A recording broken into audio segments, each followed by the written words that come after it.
Hi, my name is Louise Fiore. I've known David for about 14 years. I've been in the real estate business as a licensed mortgage broker for 10 years. My mother decided to purchase a property here in America. I'm originally from Brazil. She decided to purchase something within 2 years of us living in America. When she started searching, she found nothing. Not because there was nothing to find, simply because the realtor she was working with either didn't know enough or they overwhelmed her. At the end of the day, the rules and regulations that we have in Brazil are very much different than the rules and regulations that we have in the United States. So she needed somebody to kind of bring it down and explain it to her. She didn't find that. Took us about a year to find a property that she really, really loved. Once she found the property she really, really loved, she decided, my realtor and my mortgage broker don't know anything. I can't deal with them. I'm researching everything on my own.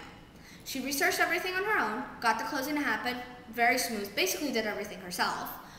But that's what got her to become passionate about real estate. Shortly after she got her license, opened her own company, and I started working for her. Throughout this whole process, the property that we found happened to be right by David's house. My best friend was dating his best friend, and since apparently we were really, really awful, bickering single people that nobody could stand to be around, they decided that they were gonna set us up on a blind date. They set us up on a blind date, then they discovered that there was no sparks. Quite the opposite. It was very much a brother and a sister relationship. It was like we were separated at birth, nobody understood why, we just got along perfectly. We sat on his best friend's couch for about 12 hours talking about everything and anything. It was who our parents were, where we came from, how our families operated, what our ambitions were, everything under the sky. He's originally from Dominican Republic. Like I said, I'm originally from Brazil. We had very much the base core of what makes a relationship. We saw eye to eye. It was very much loyalty, family value, friends are part of my family, we're always going to be there for each other. Everything else, not so much eye to eye. He grew up in a very strict mentality family. It was very much what I see is what I get, this is what I want, this is what I'm going to go after. My upbringing was a little bit more what I see is what I get, but I might change it along the way. I'm a little bit more whimsical, he's a little bit more stern, which is great because that's exactly what balances each other out. He wants this, I'm figuring out, okay, well, you can get a hut and make it into that, you just got to get creative, which works perfectly with me helping him find a home. He's been searching for about a year now. Everything he's seen, he's always consulted me. A, because of my real estate knowledge. B, because I'm looking at every little aspect of how to make it work.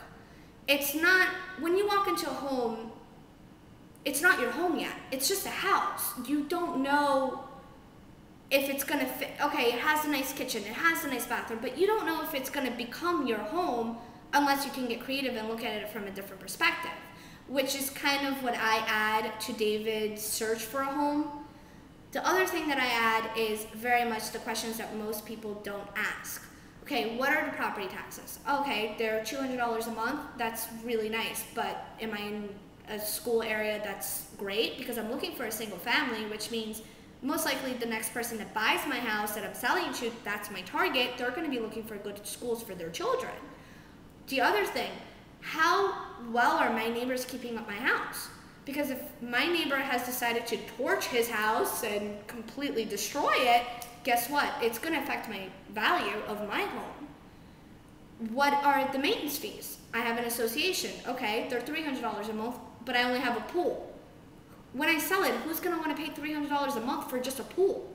At that point, they just get a bigger house with a bigger backyard and build their own pool and never have to worry about the $300 if they're living in the house for 10 years. All those things kind of play into mind when you're thinking of what to look for your home. But you also have to have the creative side of how is this going to become my home and not just my house. You want to look at it from the investment side, but you also want to look at it as, I'm going to be living here hopefully for a while, which is kind of what I bring to David. He wants a single family home that doesn't require a lot of problems, might need a couple upgrades here and there, but structurally it's fine. I want him to find a home that could be falling apart, but it's going to cost half the amount of money to rebuild into your actual home, and you'll be able to sell it at market value 10 years down the line, but you'll be able to call it a home during those 10 years, than a beautiful house that looks really nice on the outside, but at the end of the day, there's no value there. It's an investment. And he's aware that it's an investment, but he's looking at it as more so, it's an investment, it's nice, it's great. I'm looking at it as, how can we make it perfect?